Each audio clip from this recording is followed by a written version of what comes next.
Tintin কমিক্সের একটি উল্লেখযোগ্য চরিত্র হলো প্রফেসর ক্যালকুলাস, যাকে আমরা সাধারণত কালো টুপি, চশমা এবং জলপাই সবুজ রঙের কোট পরিহিত অবস্থায় প্রায় সময়ই দেখতে পাই।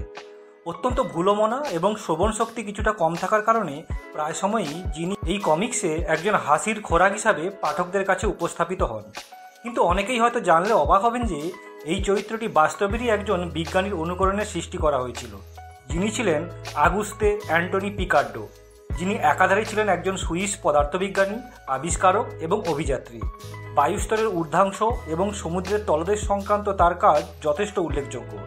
ইনিই প্রথম বাতিস্কোপ তৈরি করেছিলেন, তা সাবমেরিনের পূর্বপুরুষ ছিল। এছাড়াও হিলিয়ামে ভর্তি বেলুনে চেপে এনার 27টি ছোট বড় অভিযানও সেকালে যথেষ্ট খ্যাতি কুড়িয়েছিল এবং এনারই অনুকরণে পরবর্তীকালে মিস্টার হার্জ প্রফেসর ক্যালকুলাস চরিত্রটি তার কমিক চরিত্রে অন্তর্ভুক্ত করেছিলেন।